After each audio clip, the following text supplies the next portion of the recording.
Olá! Trazemos mais um Momento Consultoria para você aqui no Grupo GTM Web. Momento Consultoria é aquela oportunidade que você manda questionamentos para nós aqui, que você tem dúvida, que você tem dificuldade aí no seu dia a dia e que a consultoria que responde para você.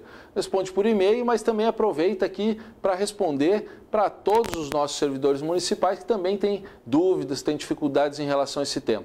Então, no Momento Consultoria, todas as quintas-feiras, está nas nossas redes sociais, está nos nossos grupos de discussão, está no YouTube, está no nosso site, lá em gtmweb.com.br. Aproveite, está na Rádio dos Municípios, né? radiodosmunicípios.com.br.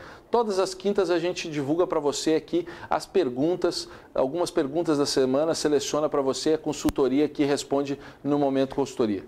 Hoje, nós temos 3 perguntas aqui e vamos tentar trabalhar elas aqui no mais curto espaço de tempo possível. Vamos lá.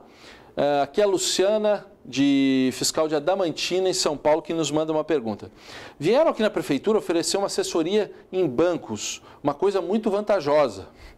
Porém, citam uma emenda constitucional onde o valor do levantamento do ISS, que seria depositado em depósito em juízo, e que o município poderia utilizar essa verba aí enquanto está discutindo a ação.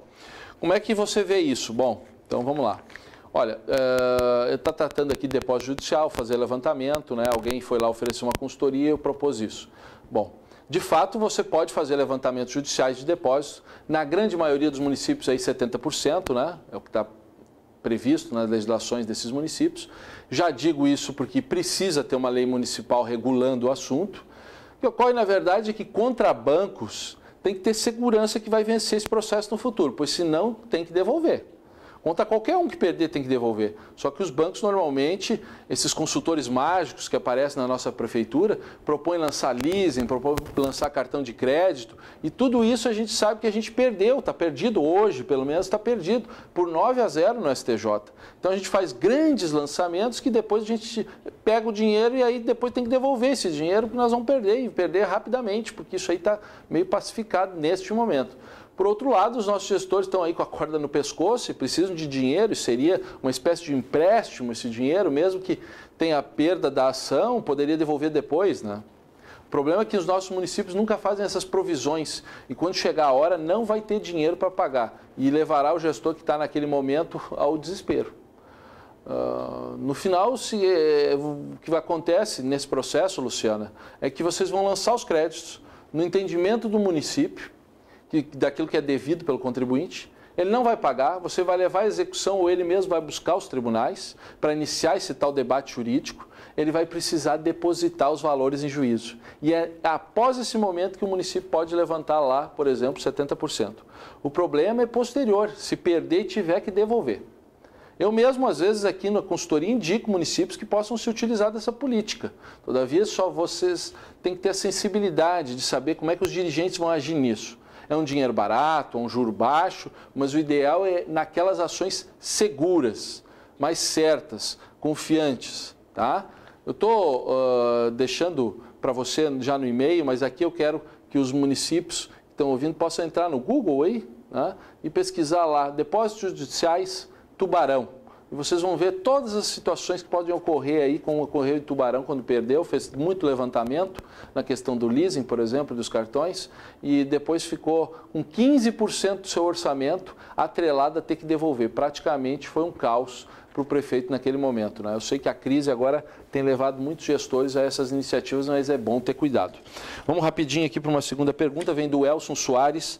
O Elson Soares fala para nós aqui sobre uma questão envolvendo, ele trabalha lá na prefeitura de La Sance, em Minas Gerais, e precisa de uma informação sobre a fiscalização do ITR, pois o município dele é conveniado, recebe 100%, e quer saber, para fiscalizar, tem que ser um fiscal de carreira ou pode ser qualquer funcionário?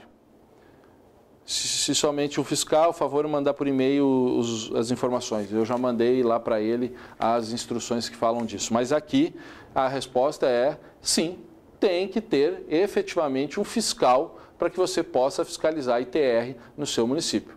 E o importante é ver isso lá na Instrução Normativa da Receita Federal 884, lá de 2008. Lá nós vamos conseguir acompanhar, lá nos requisitos e das condições da celebração do convênio, nós vamos conseguir acompanhar lá a previsão no artigo 5º para a celebração do convênio de que trata essa Instrução Normativa 884, que o município optante deverá cumprir com os requisitos e condições necessárias. O terceiro requisito é exatamente esse requisito que fala possuir quadro de carreira de fiscalização. Né? Tem que dispor de um quadro de fiscalização para poder atuar, tá certo? Quadro de carreira de servidores com aquelas atribuições de lançamento de crédito tributário e que possa exercer essa atividade, ok? Valeu, obrigado pela pergunta, veio do Elson lá de Lacense. Outra perguntinha para nós fechar aqui o tempo, vamos tratar aqui de uma pergunta que vem da Olga Quadros, fiscal de tributos lá da Prefeitura de Anhembi, em São Paulo, Anhembi. Então vamos lá, no município dela ela fez uma licitação, o município fez uma licitação para contratar uma empresa para fazer serviços de atendimento em pronto-socorro e urgências hospitalares. No contrato que a empresa firmou com o município, consta que o município vai reter o ISS. A firma alega que o ISS é recolhido em outra cidade, onde ele tem a sua sede, né? E a pergunta dela é se, mesmo estando em contrato, não é obrigatório a prefeitura reter, né? Ou como é que é essa atividade aí de atendimento pronto-socorro e unidades hospitalares de atendimento e urgência, se ele tem que recolher no estabelecimento dela ou realmente no outro. Então, vamos à resposta. Vamos lá, então. Primeiro, vamos falar à luz da Lei Complementar 116, de 2003, que é quem regula essa lei no país.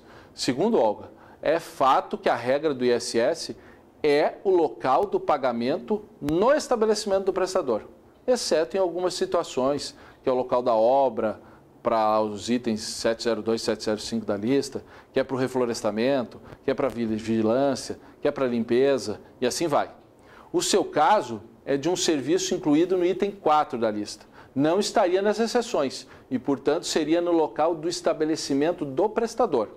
Ocorre que a Lei Complementar 116 também prevê no artigo 4º o seguinte ao local do pagamento e da incidência, que é o terceiro, que é o artigo 3º, a definição do estabelecimento. Lá no 4º, então, fala da definição do que é estabelecimento. E por que isso é importante? É porque lá no artigo 3º, que diz que quase tudo que nós temos dos itens da lista é pago no estabelecimento prestador, então nós precisamos ver o que é estabelecimento prestador, o que caracteriza esse estabelecimento prestador. E lá no artigo 4º vai dizer, considera-se estabelecimento prestador local onde o contribuinte desenvolva a atividade de prestar serviço de modo permanente ou temporário, e que configure unidade econômica ou profissional, sendo irrelevantes para caracterizá-los as denominações de sede, filial, agência, posto de atendimento, sucursal, escritório de representação, contato ou quaisquer outros que venham a ser utilizados. Pela essência do serviço que você descreveu, é preciso mais informações para bater o martelo que preenche todos os requisitos para caracterizar se ali tem um estabelecimento prestador ou não. É você que tem aí, Olga, todas as informações com a claridade da situação, para saber se ele tem habitualidade, se ele se mantém lá, se ele tem uma sala, se ele tem uma estrutura, se ele desenvolve isso. E ressalto que pouco importa se ele tem licença, se ele tem alvará, se é prédio público, alugado ou próprio. Essas condições estando preenchidas no artigo 4º, você caracteriza o estabelecimento prestador, vai voltar ao artigo 3º, que diz o imposto é devido no estabelecimento prestador, exceto naquelas situações onde ele não se enquadra nas excetos, certo? E aí nós temos o estabelecimento prestador. Isso fundamenta bem e aí pode tributar, certo? Mas verifica para bater o martelo ali se efetivamente ele é devido, se ele preenche essas características de estabelecimento prestador. Quanto ao contrato, bom, para a tributação, o fato de estar num contrato dizendo que a prefeitura vai reter, para a tributação não vale nada. O que vale em termos de tributação é a lei, não é o contrato que define isso. Tá certo, Olga? Um abraço para você e todos os colegas aí da Prefeitura de Anhembi, em São Paulo. Ficamos por aqui com mais um Momento Consultoria. Voltamos na próxima quinta-feira. E se você quiser mandar sua pergunta, seu questionamento aqui para a consultoria da GTM, pode mandar para consultoria@gtmweb.com.br. Nós estamos aguardando aqui e toda quinta a gente volta com mais. Um abraço!